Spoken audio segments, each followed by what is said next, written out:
I am so glad you convinced me that the family car should be the Defender 110.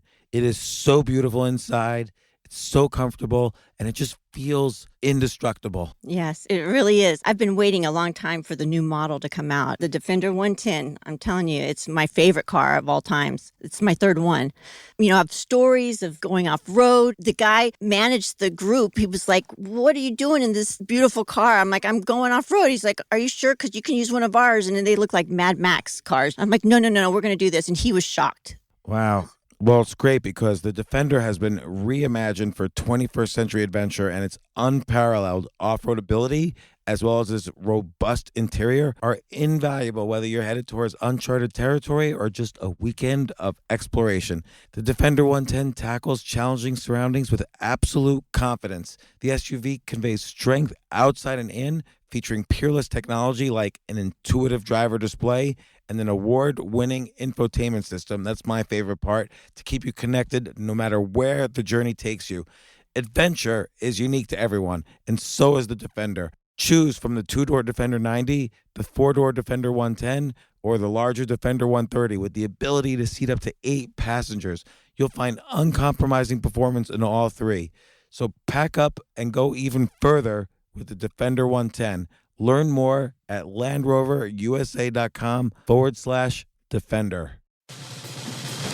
These days, we're all investors, trying to be smart with our money despite our worst impulses. But at iShares, we believe that deep down inside of every investor is a better investor. One that's just waiting to be let out. Explore iShares ETFs and insights and let your best investor out. Visit iShares.com for more information. This isn't your average business podcast, and he's not your average host. This is the James Altucher Show.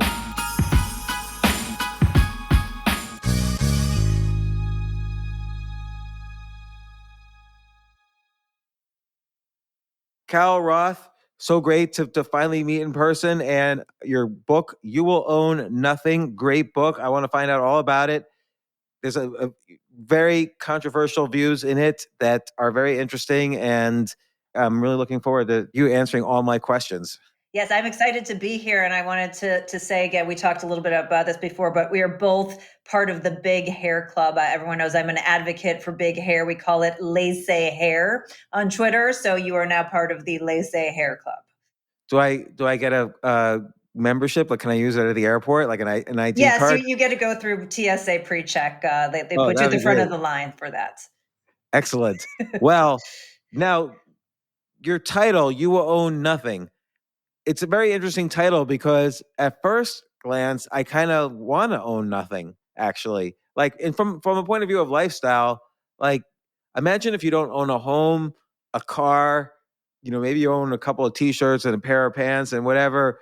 I used to live like this. I for a while, for about a couple of years, I just lived from Airbnb to Airbnb. I just had one bag. I threw out all of my 40 years of possessions and lived like this for a while. And it wasn't such a bad lifestyle, actually. But I know you're talking about it from a more kind of global financial perspective, that this could be a very bad thing. But from a lifestyle point of view, I didn't have responsibility for anything. It was great. That's exactly the buy-in that the predictors of You Will Own Nothing want to get from people. If you go back to the World Economic Forum, which is littered with the global business and financial elite and political elite, the number one prediction in this video, the top 8 predictions for 2030, is you'll own nothing and you'll be happy. So they're actually trying to sell this lifestyle, this carefree, wouldn't it be great to not own anything? But you and I both know, James, that when you own things, that's how you create wealth, right? Wealth is derived from ownership. You own assets that have the ability to retain value or appreciate in value. I think this is a very important concept, actually, in personal finance. I don't think you can really generate wealth from just making a salary, or it's very, very difficult. You have to, like you say, own stuff and get chunks of money that are taxed differently than income is. Even if you make, let's say, what's a good number that Americans make? Like $200,000 a year. Say you make $200,000 a year. 40% goes straight to taxes. In some places like New York City, it's over 60% goes to taxes. But let's just say 40%. So now you're left with 120,000. And that's your rent in New York City, right? Yeah. So like if you live in a city that's paying you 200,000, then your rent is going to be like 6,000 maybe. So that's 70,000. So you're left with 4,000 a month in expenses. So you're not going to be eating out dinner or taking any vacations or anything like that. Like it's very hard to save money on an income, even if you make like an enormous salary. No, it's very true. And I think going back to your lifestyle piece that you opened it, I think there's also the differentiation between stuff and assets. People think that you go out and you spend on a credit card and you get jeans, maybe they make you look good, but that's not really an investment. That's not something that's going to have the opportunity to go to work for you, to appreciate in price.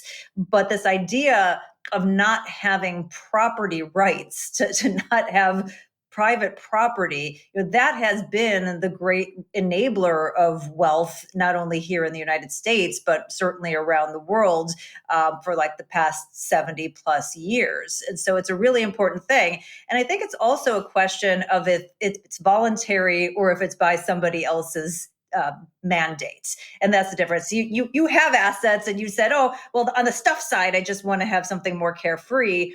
But if that was forced upon you, that feels very different. Yeah, so forced upon me, and you mentioned the World Economic Forum. What is the World Economic Forum? Like, and I'll be honest, I don't know much about it other than occasionally you see Larry Page, Sergey, like Mark Zuckerberg, and then Angela Merkel, Bill Clinton shows up there, Bill Gates. What is this like? Is this a real thing? Is this an organization? What is it? Yeah, it's a non-governmental organization that was founded by a gentleman with an engineering background named Klaus Schwab. It used to be the European Management Forum, and this was back in 1971, I believe. And he has had these ideas around the concept that I have a big problem with called stakeholder capitalism, whatever that means. And the idea that businesses have these other stakeholders that are not involved with the business, but somehow should have a say on what goes on with business. And so what happened in kind of the mid to late 70s is there were a lot of geopolitical issues.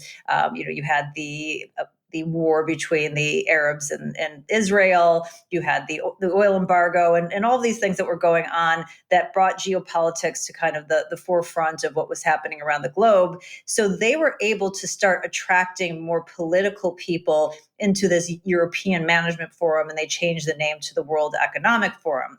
And I think originally it was kind of this, and for some people I think it still is, kind of this snotty boondoggle. They have this event in Davos, Switzerland, where very wealthy and well-connected people go together and they hobnob.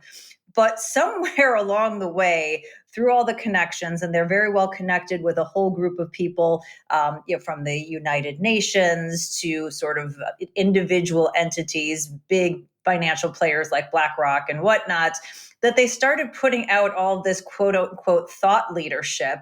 And a lot of it, if you really kind of get down to the core, is really bananas at the best and kind of scary at the worst. So my take on it is that there are a lot of people involved who probably don't have any idea of kind of these other things that are happening because there's so much information that's coming out of this entity. And that I think their budget's something like $300 million a year. So it's a pretty substantial organization. Yes. So if they get that from membership fees, people like us pay through our tax dollars. Go figure. That's both under Presidents Trump and Biden, we've paid millions upon millions of dollars to these organizations, but mostly it comes from their membership, as well as people who are buying tickets on a one-off basis to this Davos event to supplement their income and be a part of it.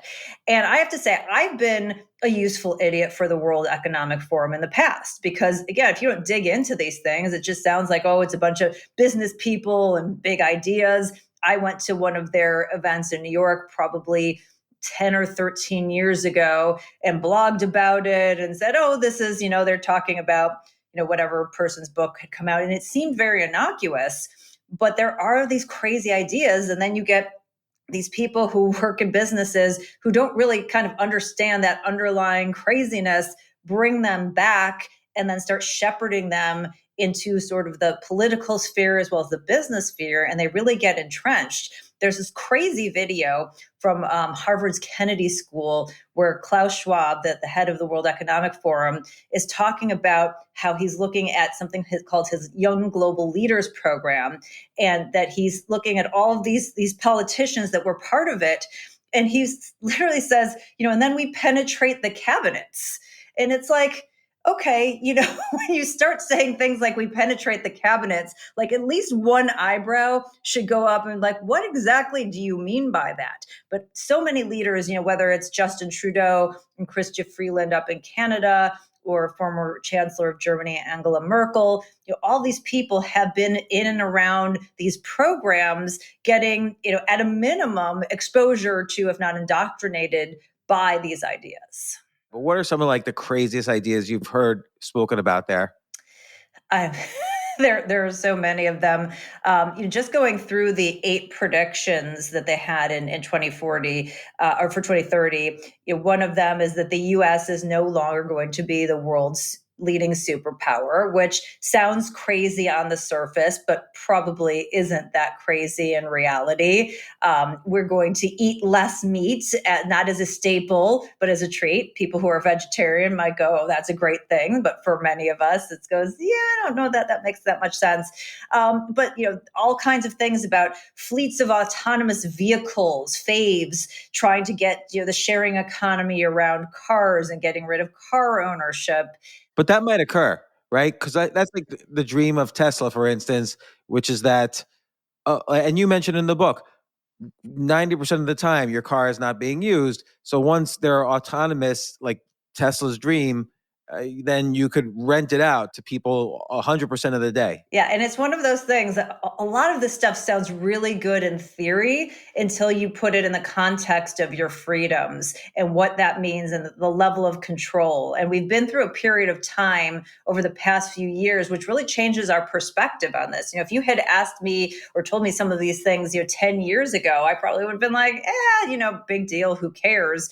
But I also, in February of 2020, when COVID was just, starting to go around China and some of Europe, talked to my husband about it and said, do you really think they could shut down the United States? And I go, no, there's no way they could do that. So things have really shifted in terms of what could actually happen versus, what we might have thought would happen, I think, over the past couple of years.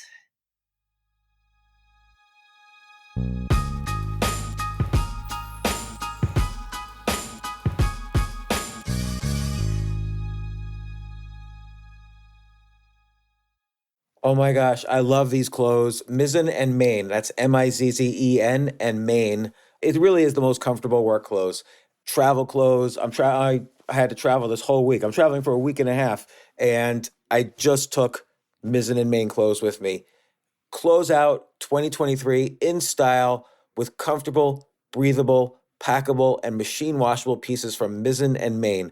As you wrap up your year-end goals, enjoy a Mizzen and Main dress shirt that you can wear confidently. I like that they've very, very just nice, solid colors. I don't really like to get all fancy in patterns and everything, although they do have some pattern shirts, but very comfortable clothes, stretchable pants. It's just super comfortable, but they look professional and you can wear them casually or professionally. I like some of their flannel shirts or untuck shirts. I love untuck. I never tuck in. So again, whether you're shopping for a special someone or giving yourself the gift you really want, I just buy myself gifts.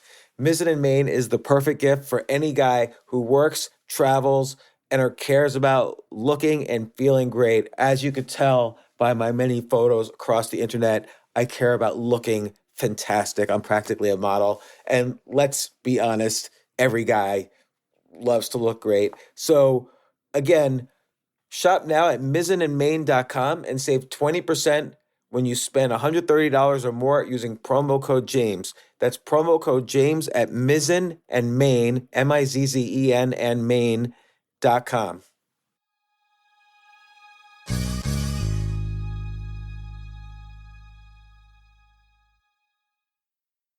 You know what I love about fantasy sports is that even though I'm not going to be a great basketball player or a baseball player or a football player or whatever, I feel like I get to participate and make decisions and use my knowledge of these different leagues or these different sports to compete. So it's like I can pick my team or I can pick my favorite players and I could use my knowledge to make predictions and maybe even make money.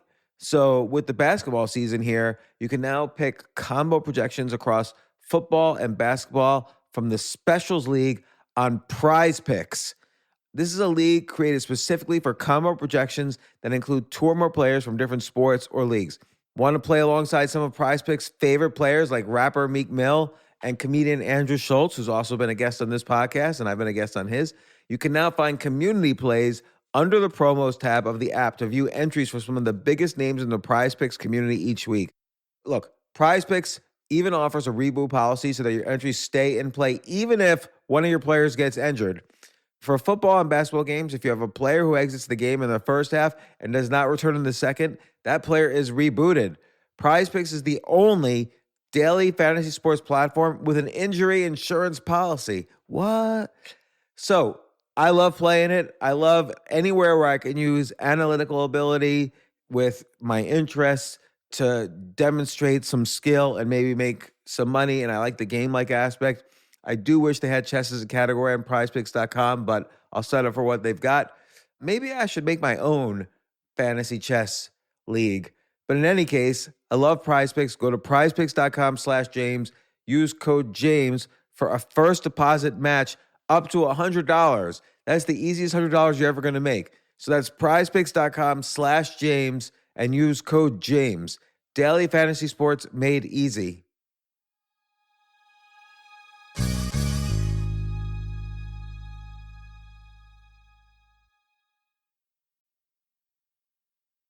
I was terrified when the shutdown. I mean, I was terrified of COVID, like many people, but I was terrified of the shutdown of the economy because things always start with good intentions. Like, oh, we'll shut it down for 2 weeks. Nobody will get sick. COVID's over. Like, because that's the incubation period was 2 weeks. And so if everybody just stays inside and holds their breath for 2 weeks, virus will be gone. But the idea that the government can shut down almost every business in America, and they did it for, in many places for over a year, maybe longer. I mean, they just ended the quote unquote emergency. That's scary because what's the next good intention that's going to shut down every business? I mean, people went broke, families went broke, businesses that have been around for generations went broke. Not everyone who owns a laundromat is a rich gazillionaire. Like these people, their families went broke. I'm a huge small business advocate. And one of the interesting things that I studied, actually wrote a previous book about this, was that they actually didn't shut down everyone. And that's what allowed this to continue for so long, is they shut down about a third of the economy. And it was not based on data and science. It was basically based on political clout and connections. So you could get your dog's nails done and its fur groomed at a big box store, but 2 doors down, you couldn't get your nails done and your hair groomed because it was a smaller footprint. And so they were making these decisions willy-nilly, so many examples of them. And that was really the scary part, because the people who were wealthy and well-connected, I believe if they would have shut down Amazon, they would have shut down the grocery stores, they wouldn't have provided, Fed support for the market. The big companies would have felt that pain and they would have said, absolutely not. Like, we're done with this. And this whole thing would have been over within 2 weeks, probably. But the fact that they didn't do that and they let the big companies benefit, they let Wall Street benefit and the wealthy and wealth connected benefit, while the average American and Main Street struggled, that allowed this to perpetuate and allowed the government to really pick winners and losers. And that's kind of this common theme here that we're seeing, the picking of winners and losers, or the using of, kind of this proxy for social credit as a mean to take away your rights and your property rights. In that particular case, we saw with COVID, if you didn't get vaccinated, you couldn't go into a restaurant. You were maybe called names on social media. In some cases, they took away your job. And as we talked about, they actually closed down certain businesses. So these are, your opportunities to create wealth. And in some cases, the actual wealth creating mechanism that they were able to take away. And that sets a really bad precedent for this concept of ownership as well as your personal freedoms. Shutting down people's rights to make a living and their property rights, i.e., shutting their businesses down, that's clearly against the Constitution. And in places where it was fought, like Minnesota, Wisconsin, I think people on the side of the Constitution won. Like, you were allowed to keep your businesses open in those states. And why wasn't it fought more? Like, particularly in a lot of places in the country that are considered smart. This is probably the lingering question, like that $64,000 or now $64 trillion with inflation question is, why didn't we get people fighting tooth and nail and more pushback? And I think that's the really scary part, because if you think about other central planning initiatives, including the ones that we talk about in this book, the fact that you don't have people marching for this kind of stuff, and particularly Main Street America, who's gotten just screwed over, one thing after another, the shutting down of their businesses, the crazy inflation, the big transfer of wealth with zero interest rate policy from Main Street to Wall Street. We're not seeing any marches on Washington or the Fed or anybody calling for anything in any meaningful way. It's just like, oh boy, this is hard. And I think that's why we really do need a movement, sort of this battle plan to fight back, because otherwise the people who are making these decisions, and they are the powerful and well-connected, particularly as we're seeing changes in the global landscape, they're just going to do more things to make sure the people who are already wealthy and well-connected come out on top. And that really is what, at the end of the day, leaves you with nothing.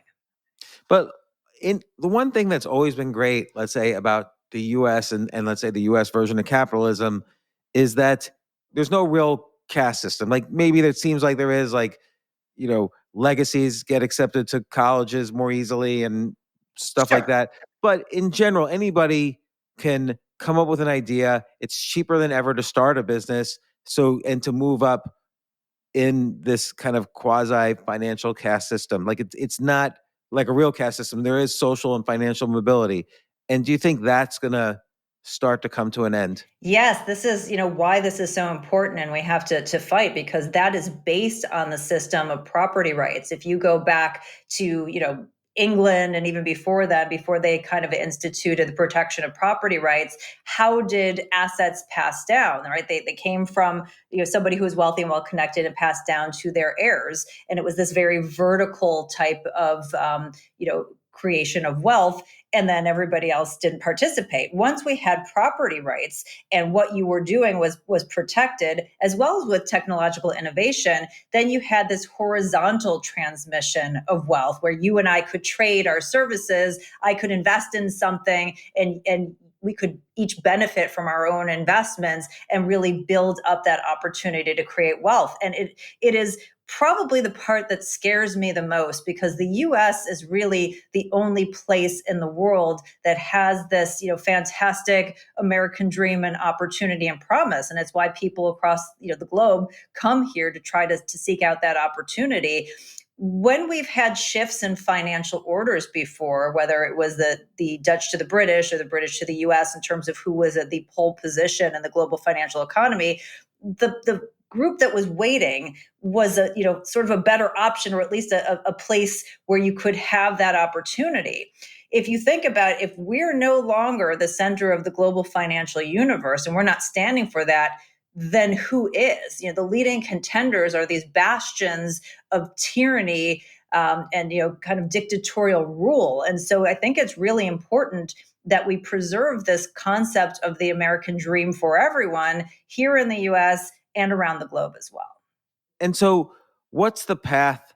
Because I think, like you say, the alternatives are not so good. No. And I think that's actually, at the end of the day, going to be the theory that wins out, which is that we can't switch because, we meaning the globe, because the alternative is no good. And at the end of the day, everybody realizes that. But like, what do you think is the path towards problems from here?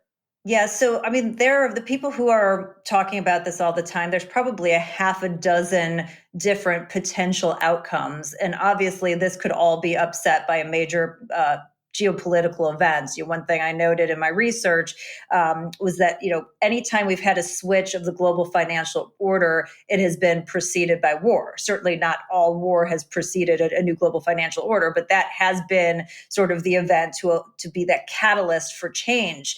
So that's something that could upset it. But one of the things that's happening now around the globe is that you're seeing these different blocks form. We have sort of the G7 allies, and then there are the BRICS countries, the Brazil, Russia, India, China, South Africa, and now they're trying to bring in other people in there, and they're trying to move away from the dollar because, frankly, with our responsibility as the holder of the world reserve currency, the Fed has this dilemma. It's called Triffin's dilemma. I'm sure you're familiar with, where you have to make decisions. Do you do what's right for the domestic economy, or do you hold the dollar stable for the global economy?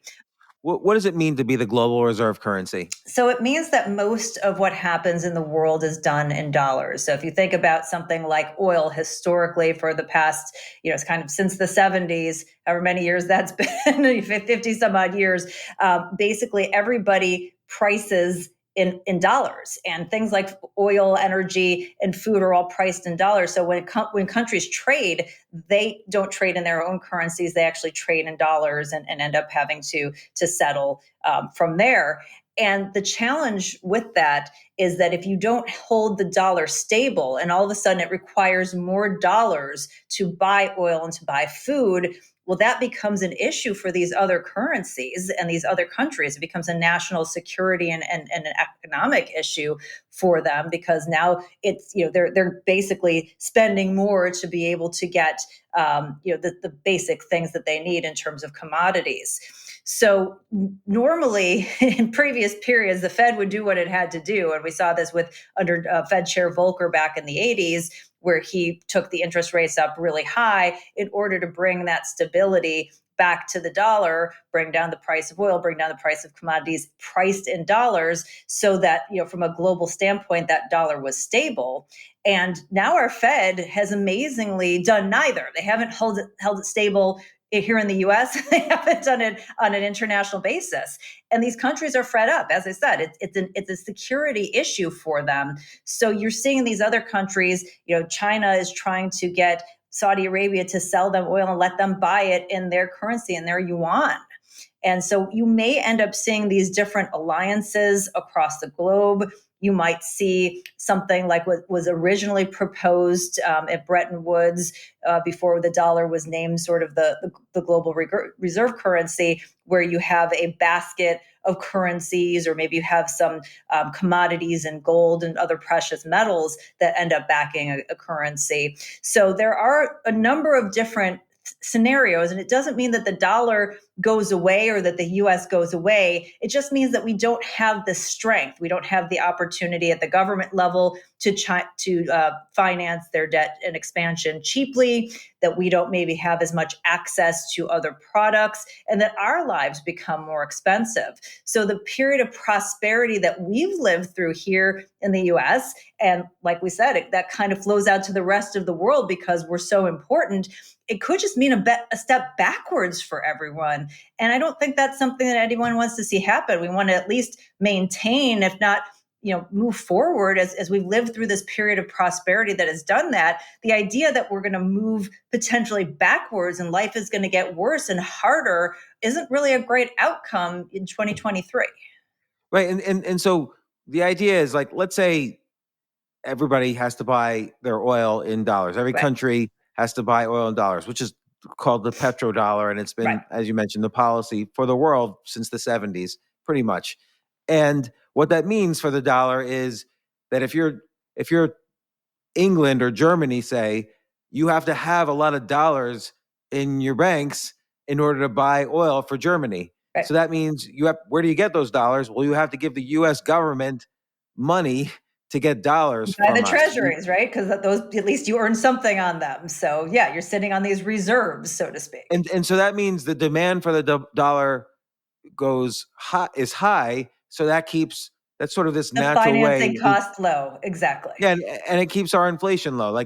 And so the argument might be that if everybody's buying oil in the yuan, the Chinese yuan, for instance, the world won't be around to stop our inflation from happening. Like our inflation could be much greater than it is now, and that's one potential problem. Another potential problem is that countries won't have to be as diplomatic with us because they won't need our dollar. They won't. If Germany has a lot of our treasuries, they want the U.S. to economically do well, so the U.S. doesn't default on the money we owe them. And I'll point out one other thing that happened, right? That this kind of one of the reasons this is all sort of falling apart has been a long time, but a really watershed moment is what happened when Russia invaded Ukraine. That we went through all these financial sanctions. We kicked Russia first out of the sort of global payment settlement system, but then we did something that has never been done vis-a-vis a major economic nation before. Is we froze the access to their reserves. So basically, they had held a bunch of dollars, and we went, nope, sorry, you can't have them. And so, who wants to let the US have the reserve currency, be forced to do business in dollars just to allow the US to say, no, you can't access that? I mean, it was an absolute insane thing that didn't happen through Congress. It was, Biden and his administration kind of made this off the cuff decision. And by the way, a couple other of our allies, central banks, the ECB and Bank of Japan also did the same thing. And that was really, I think, one of the key kind of points in time that if you're somebody who maybe you have some things you want to do that aren't as friendly to what the US wants you to do, now all of a sudden the person who's in charge of the game isn't going to let you play. That's a huge, huge issue. Yeah, so potentially people could look at the situation, and this, by the way, is not any comment on the war with Russia and Ukraine, because Correct. obviously it didn't stop the war from happening. Correct. So it happened anyway. But this weaponizing of the dollar, countries can look at Russia and say, hey, if it happened to them, it could happen to us. And so they might be more open to another reserve currency. But my push, like a few months ago, I was really nervous about this. And that weekend, this is like, I don't know, 6 months ago, there were oil transactions done in the yuan. Yeah. There was oil transactions done in the Brazilian real. But then I thought, who the heck wants to hold the Brazilian real as their major right now? I still would say they're like, no one really. China may be growing fast and whatever, playing a bigger role on the global scale. Nobody wants to hold the yuan, though. Ultimately, I think. Yeah, well, let me tell you what they're doing. So I completely agree with you. So that there have been all these people who have forecasted that China is going to be huge and it's going to be the yuan. And I agree. It's a communist country. Nobody wants to hold. I mean, if you don't trust the US with your dollars, do you trust China with their yuan? Right. No. So here's what they've been doing. They have been loading up on physical gold. And they are now offering credible physical gold settlement. So if you trade in yuan at any point in time, it's not a backing, it's not like a 1-for-1. But if you trade and you say, nah, I don't want to hold this anymore, you have that opportunity to then retrade that into physical gold. And that's what they're using as this kind of de facto backing for their currency. So let me ask you this, though. So China then will say, hey, you can either have yuan or gold. Like what? So you would trade in yuan, right? And so you're holding yuan, but they say if you don't want to hang on to that, we have this exchange that will then exchange the yuan for gold. So you still have to make the initial trade, but the settlement is done. Then, okay, you can have the gold.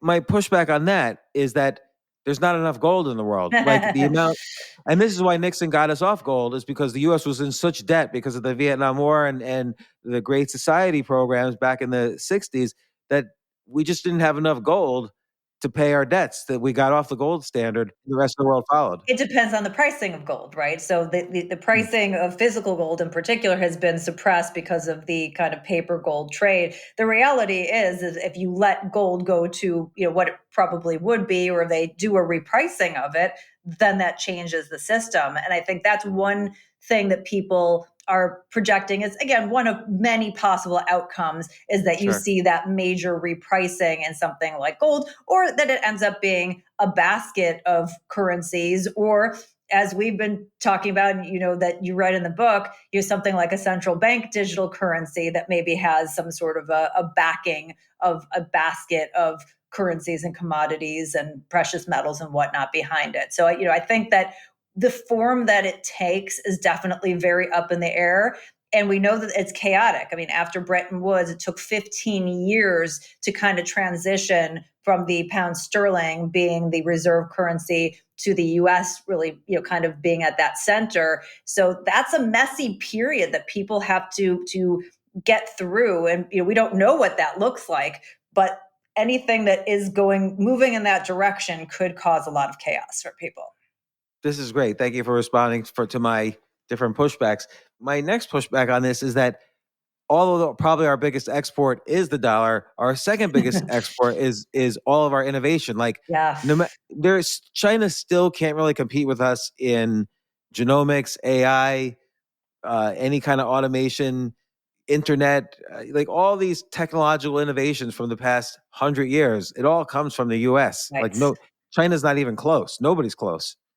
I guess the question then, and it kind of goes back to the thesis, the kind of the haves and have-nots, is if you look at the technology landscape today and the big tech companies, there's a handful of tech companies that sort of control everything. And if you think of their market caps, I mean, the market caps of the biggest tech companies are more than the GDPs of most of the countries in the world. Many of the tech companies have more users than countries have people. So there are a handful of people who are going to benefit.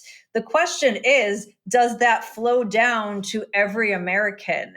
And I think that what we're seeing with this sort of transfer of wealth that's been happening and this idea of people not owning anything is this barbelling of the population, where you have a small group of people who are going to do very well. That's what they're trying to do. But what does that mean for everybody else in the process? And I think that's got to be the level of concern, because we did have this period of prosperity where people were doing well and able to live that American dream. That's becoming harder. And these signposts are really taking us in a way that looks potentially kind of bleak here.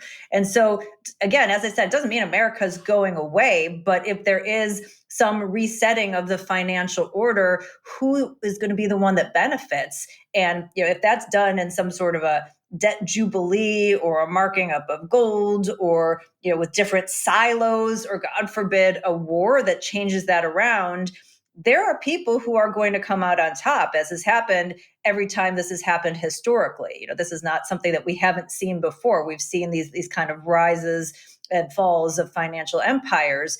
And, there are people who do very well with it. But that's sort of the point, is that the people who see this coming, who are the students of history, who've like, this rhymes a lot with what I saw before with Britain, with the Dutch, with Rome back in the day. I got to make sure that I'm going to do really well and that I'm putting myself in a position to succeed. And you should get really comfortable with non-ownership. It'll be really great for you. And it's that separation which I think we have to be really cognizant of, because it's not good for the average person. And just from a stability standpoint, we know throughout history that doesn't work out too well either.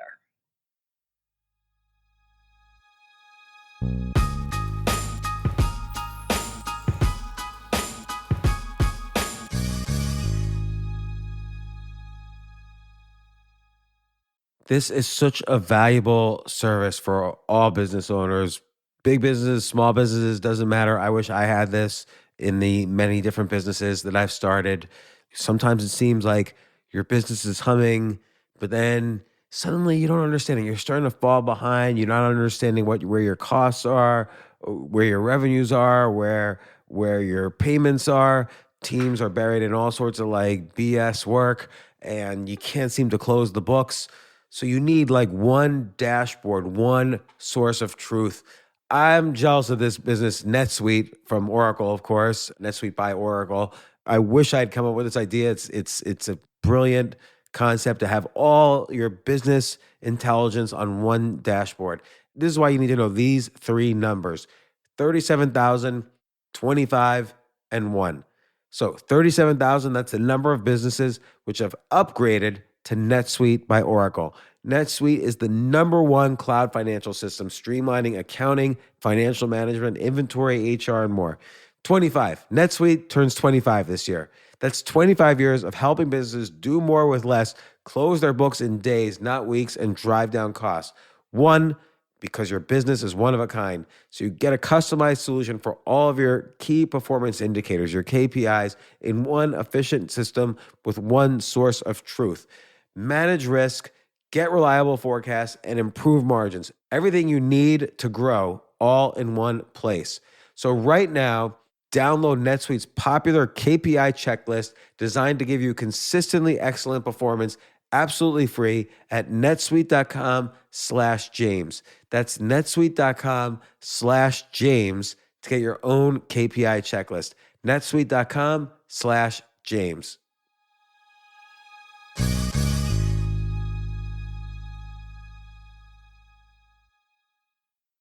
The future of learning is definitely online. Like, it's such BS that you have to spend $200,000 or take $200,000 in loans and go to some fancy school when it's useless. It doesn't guarantee you a job.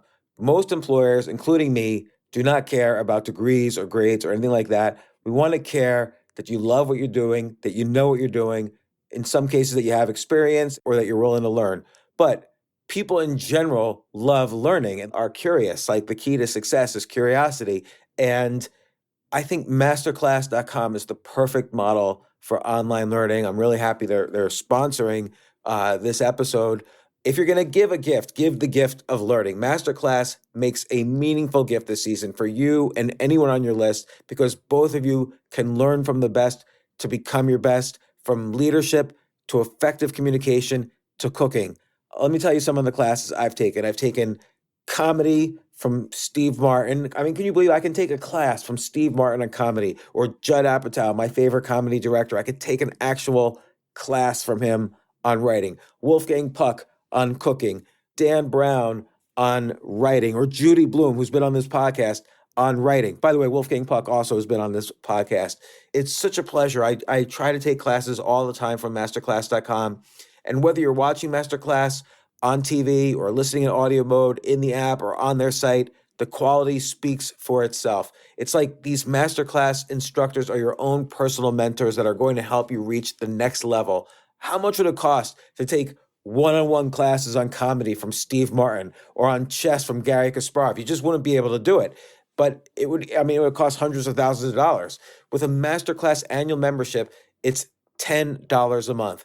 Memberships start at $120 a year for unlimited access to one-on-one classes with all 180 plus Masterclass instructors. So it's not just $120 for one instructor. You get all 180 plus Masterclass instructors.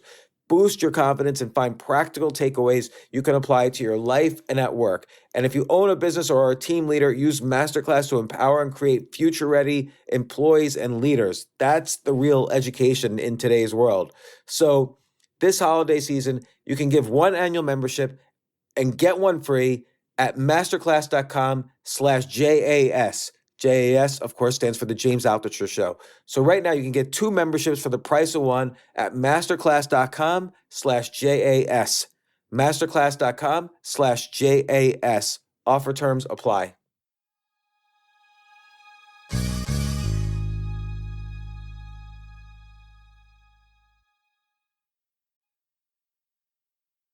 So what's the path to Main Street America doesn't own anything?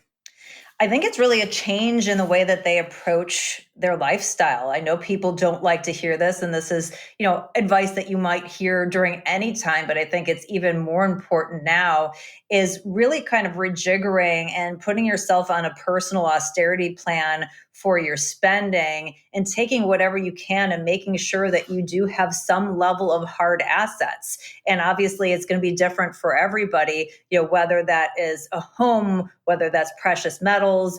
I know folks like you like digital assets, things like Bitcoin and cryptocurrency, and other potential assets that you can actually have ownership and have that opportunity for appreciation, stocks, businesses, and the like. And you have to rejigger the way you think about things, because we are a consumeristic nation, but consuming is different than taking your money and investing in it. And we were talking a little bit earlier off camera about just shifting lifestyles too.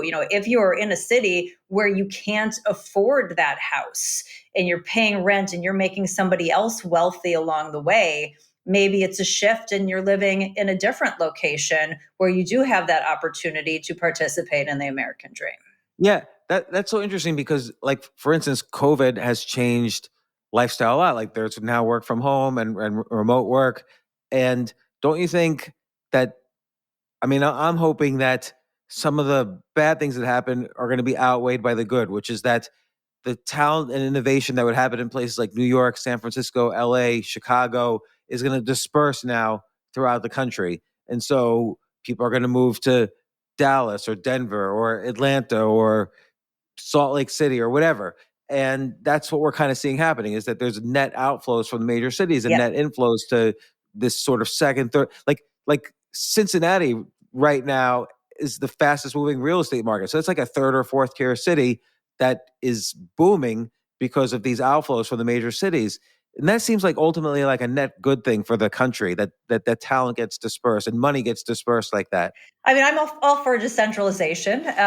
Like when that's done again by your own agency and choice, and not like you felt like you were forced into it because of a bad situation created by government mandate. But I do think that potentially could be a silver lining that we see here when we do see this dispersion.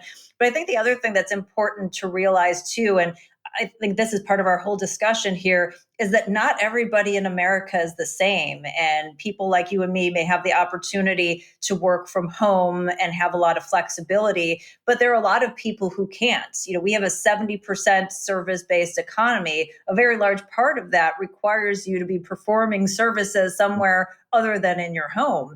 And so, I see friends and people that I talk to and kind of counsel about these issues, and they're like, what do you mean this work from home trend? Like, I can't work from home.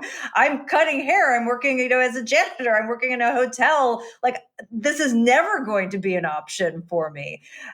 So it's easy for us, when, especially for the people who are in these kind of bubbles of, hey, we have this great flexibility. My friend Carol Markowitz, I think, calls it the pajama class or the laptop class, something like that, that has lots of options, which is great. But there are so many people around the country that don't have those options. And again, the division of the haves and have-nots, the picking of winners and losers, has really been a bad thing for our country and for just the outcomes for the every American. And so I think we need to be cognizant of that as well. So how do we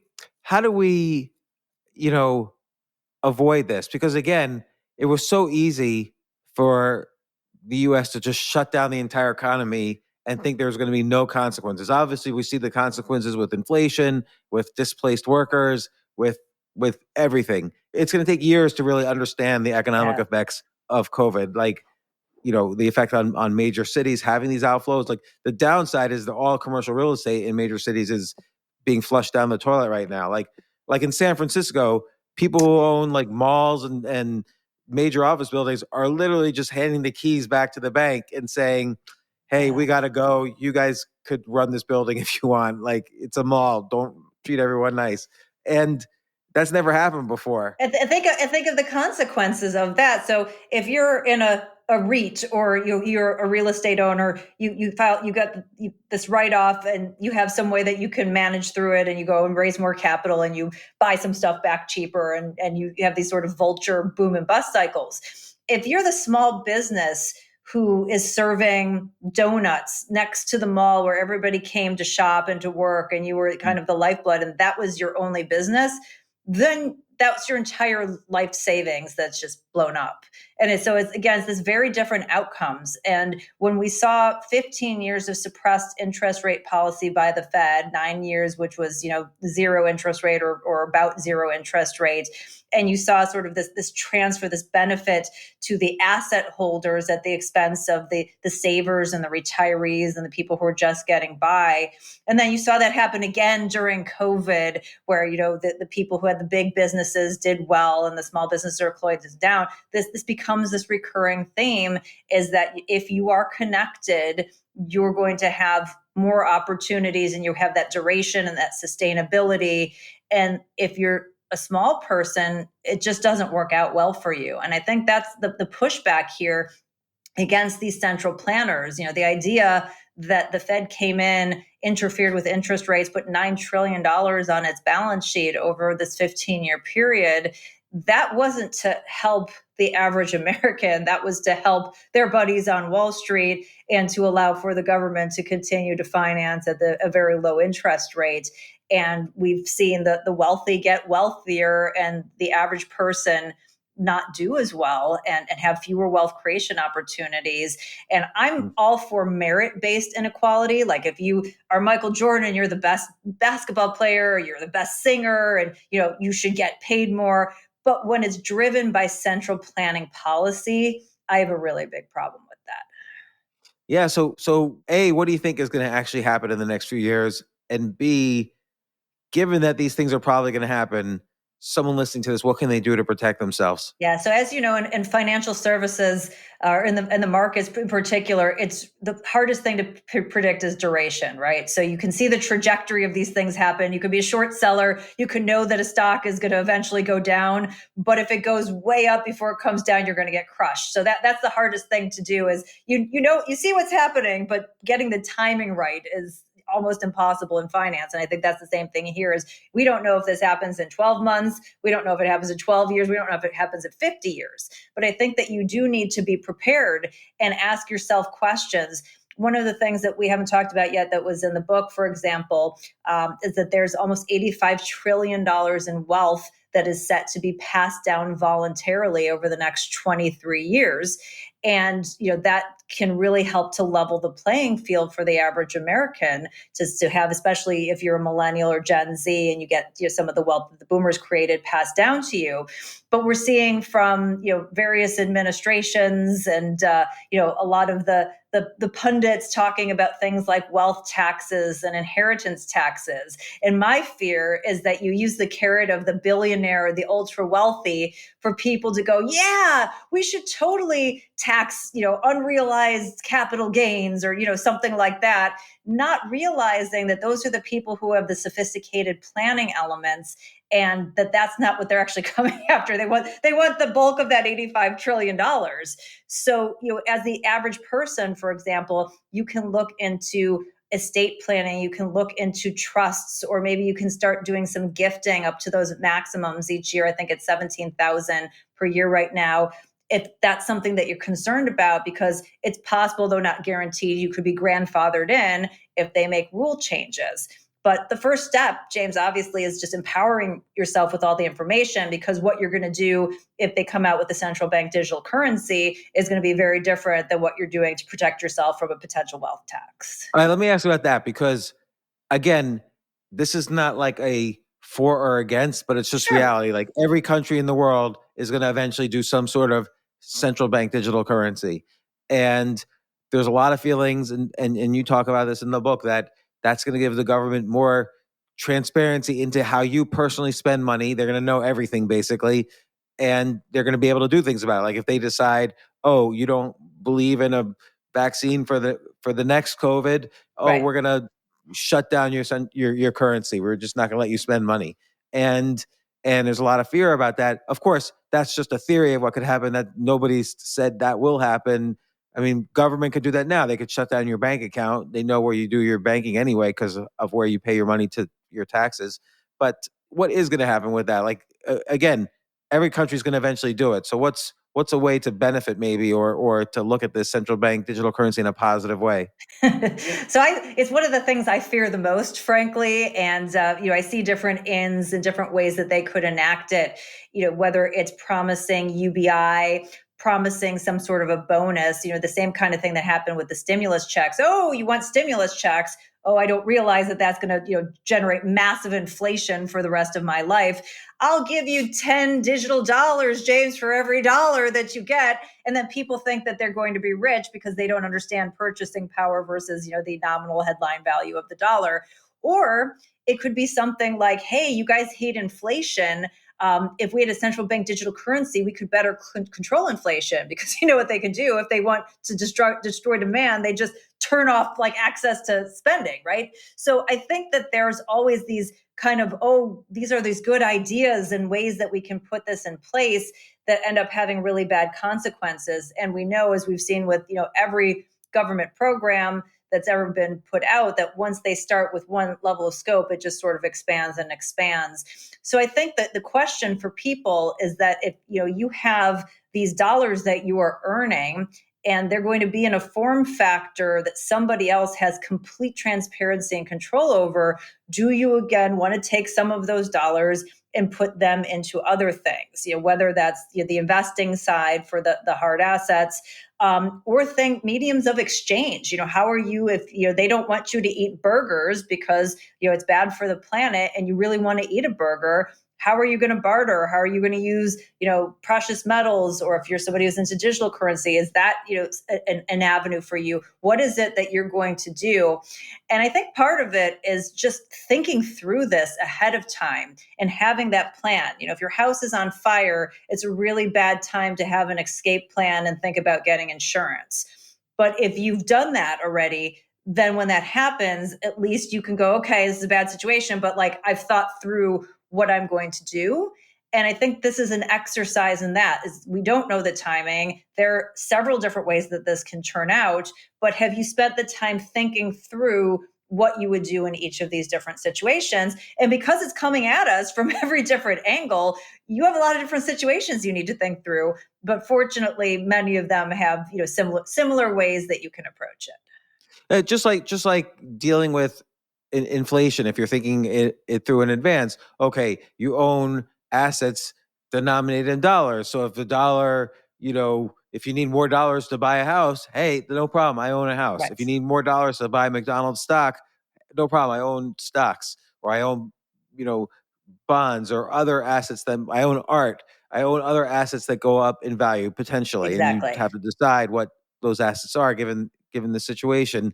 And I think diversification in general is a good philosophy here. Like, diversify where you're getting your money from. Might mean multiple incomes if you own a business, or a shareholder of a business. There's more of these crowdfunding platforms where there's more small businesses you can invest in. If you want to do that, that's a skill in and of itself. But that's another. Like, there's more places to put money now than ever before. So being educated about that, I do agree, is important. Yeah, and I also think just kind of things that people like you and I who've had the exposure to it in financial services, but other people haven't thought through, are important to go through.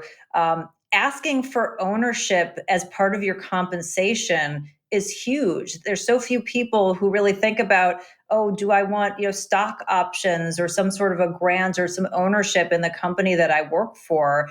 And if you're going to be putting your heart and soul into building something that isn't yours, having that ownership is a great thing. And there are a lot of people who would be like, no, I'd rather have the cash. But if you're really committed to it, asking for that, and it's available for private and public companies. Not every company does it, but it's one of those things that I would be asking about and be more vocal. How can I get some ownership of this company that I'm working for and that I want to help build and succeed? What's the deal with our what's called unfunded liabilities, like Social Security? Like, how much do we owe, how much are we going to owe in Social Security over like the next 30 or 40 years as the baby boomers and then Gen X retire? So this doesn't include state pensions, and it doesn't include the $32 trillion in actual debt that we owe. But the statistics that we have in the book cite just under $130 trillion in unfunded liabilities, which is one of the reasons why I'm so concerned about them trying to inflate up the value of the dollar and print more dollars to deal with this and potentially cause inflation, and also coming after that $85 trillion that's turning over voluntarily, because boy, that would put a nice dent in those unfunded liabilities. The fiscal situation of the United States is not sustainable. And this is not my opinion solely. It's the opinion of the US Treasury. It's the opinion of the CBO. Like it's not on a sustainable path, and they have said so in black and white. So something's got to give. And so far we haven't on any side of the aisle had anybody with a backbone to say we really need to address this in a meaningful way, which means probably taking away some services, because the only other ways that you pay for things are raising taxes, which at some point, as we know, ends up being a negative revenue generating proposition, printing more money to, in terms of monetizing the debt. So you don't have a lot of choices here. They all end up poorly for the average American, and nobody really has the fortitude to be the one to deal with that. I guess because, obviously politicians are elected by people, and the primary voters of primaries are older people. And so that's who benefits from Social Security, Medicare, Medicaid, all these things is older citizens. And I'm arguing against myself. I'm 4 years exactly away from being able to collect my first Social Security check, oddly, which feels weird to say. I've never said that out loud before. But maybe there could be some staggered way. Like, clearly, quality of lifespan is going up. Like, people are working into their 70s or longer. Lifespan in general is going up. So maybe you have some cutoff, like whoever's Gen Z now or millennials now or whatever, it's your retirement age is going to be not 59 and a half or 65, but 65 and a half and 70. Maybe there's a way to do that. Did you see what happened in France when they tried to do that? They tried to move the retirement age from 62 to 64, and they burned down Paris. Oh no, that's something to worry about. So that's the challenge, is that we don't have strong financial literacy in this country. And so empowering people with this knowledge to understand the trade-offs and saying, yes, I know you don't want this, but the alternative is worse, or don't take the $1,000 stimulus check because it's going to end up costing you $7,000 to $10,000 a year minimum for the rest of your life. Those kinds of things the average person has to get their head wrapped around for us to have any choice, because the politicians don't want to risk that level of social unrest. I mean, what's interesting is that you say people don't have financial literacy, and I guess I agree, but the problem with that is that the evidence is so clear. Like, there was a 60-year experiment in central economic planning, and it was called the Soviet Union, and it just did not work. The people starved. 5-year plans, China and Soviet Union would have these 5-year plans. Oh, this is what this number of people is going to buy apples. This number of people is going to buy tomatoes, and we'll tell the factories to make that. And the people starved. They couldn't make the food that people, and they couldn't get it. They couldn't get it to the people. One of the things Thomas Sowell's Basic Economics, they talk about in a lot of these places where people starved, it wasn't because they didn't have enough food, but they didn't have the transportation to get it to the people who needed it. Right. So capitalism, the gears of capitalism, and let's not even use the word capitalism. The gears of innovationism, free enterprise. Free enterprise. Figure that out. Right. Like, oh, I need to get a car to get my apples that I grew. Right. I need a train car to get it to New York City so that enough people can eat them. And I know exactly how much people want, because people ordered this, not 5 years ago, but yesterday. And so the gears of free enterprise figure this out, which is why the U.S. was able to flourish. And the Soviet Union collapsed. The experiment failed. And China is essentially, kind of this dictatorial capitalism right now. So everybody knows history. Everybody saw that. And then the second thing is, when you have politicians, like well-known, famous politicians, come out and say, oh, we could tax unrealized capital gains, which means you invested in a stock, say, and it's gone up, but you haven't sold the stock, so it's unrealized.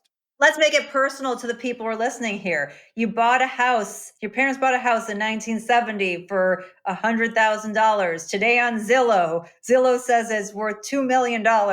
You now own tax on $1.9 million. Where are you getting that tax from? Yeah, you have to sell the house. So again, basic financial literacy, if everybody has to sell everything, then it's worse than it's 10 times worse And than the you Great will Depression. own nothing, James. This is the whole point here, right? Is that these ideas that Yeah. are being Okay. floated, they sound nice in theory. They're very like unicorn like, right? But the reality and the history shows that they don't work. And we have a bunch of people, because we have been prosperous, who are in denial and don't sort of have that broad worldview. I mean, I would imagine, if you were in, like, we've been in the pole position, at the center of the global financial universe here in the US for the last 80 years.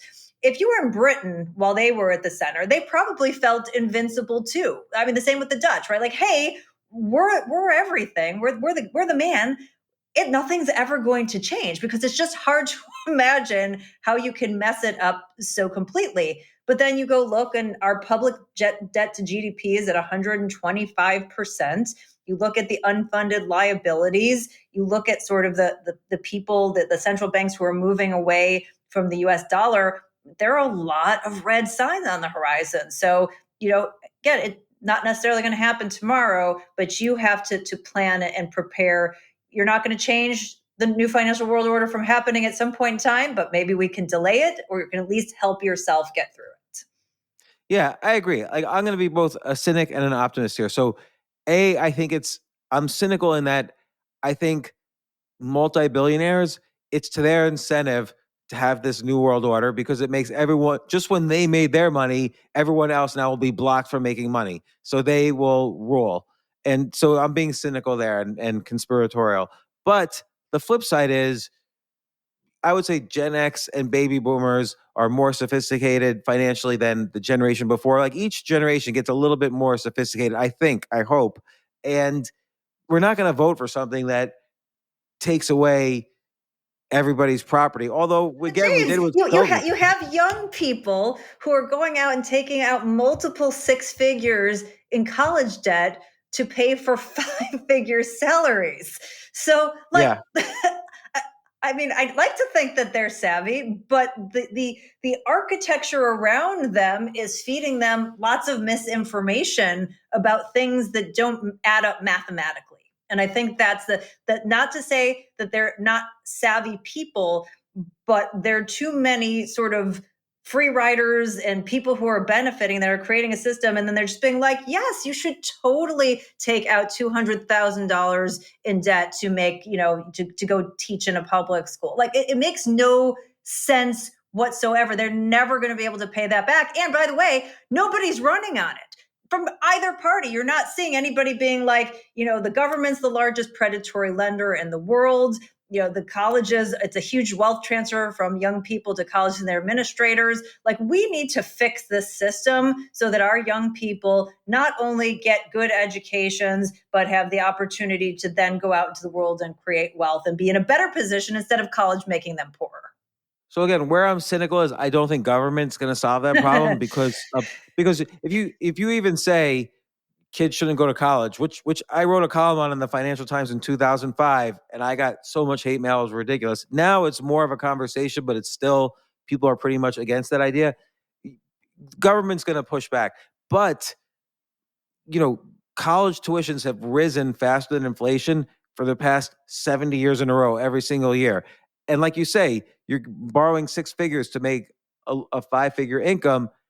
That can't be sustainable from a free enterprise point of view. Like, at some point, all of these new public school teachers will say, hey, don't do what I did. And they're going to be educating the kids, hopefully better. How long is that going to take? You would think that would have happened at this point. Instead, they're saying, forgive our debt, instead of saying, they want the for free ride, not understanding that they're still going to pay for it and everyone else is going to pay for it. And that's become the shift in the system, is that government and the Fed are creating these problems. And then people have been trained to look to them to be the one who's going to create the solution. And you're right, they're not the ones. We need to stand up, and we need to educate people, and we need to push back against this. It's the only way it's going to change.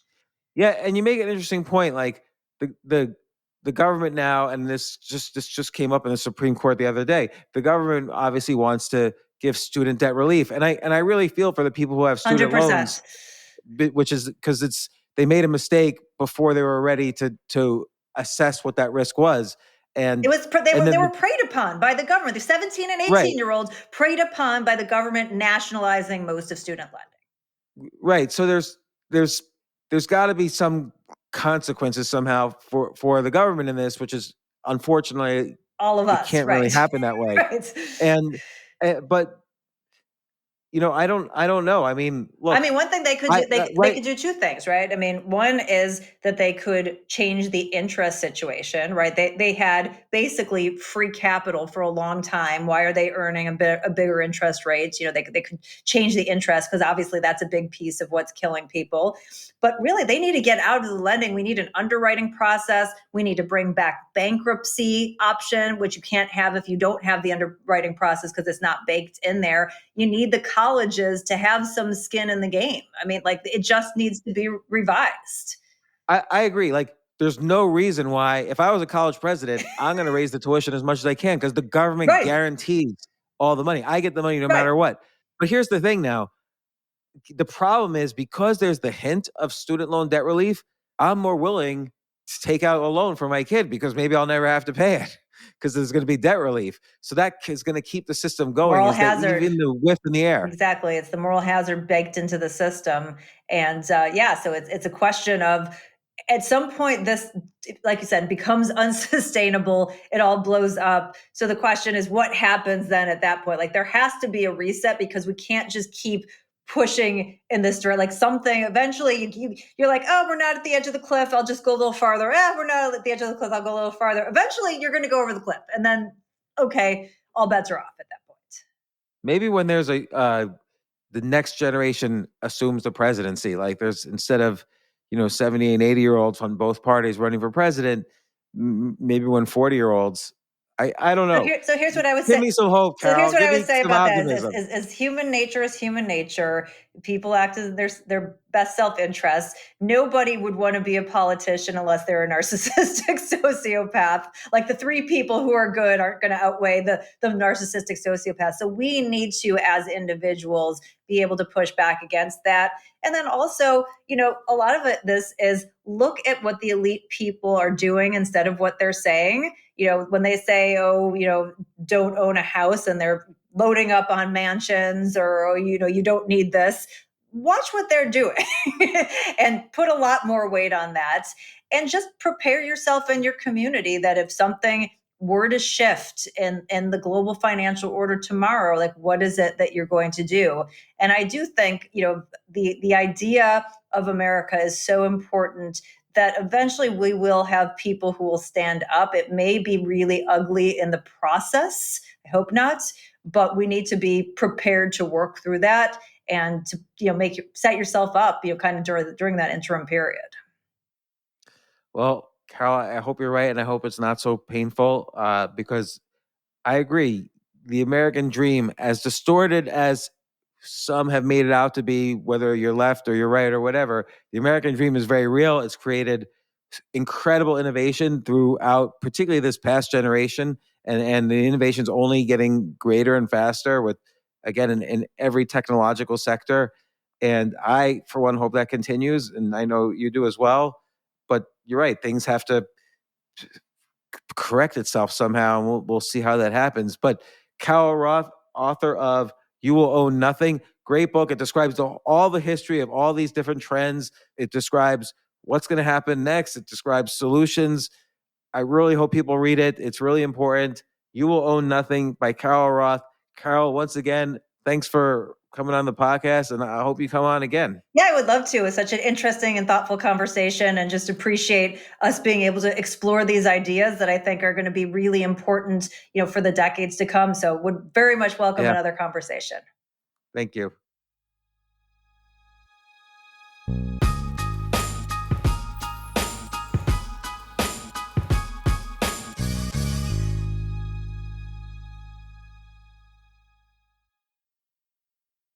Diving deep into your passions has never been easier, thanks to Amazon Prime. You get all-in-one access to the things you need, so you can get more out of the things you love. With a range of services including Prime Video, Amazon Music, and Prime Fast free shipping. Amazon Prime is like your personal mission control for all the things that inspire. From shopping and streaming to saving, it's on Prime. Visit Amazon.com/Prime to get more out of whatever you're into. It's on Prime.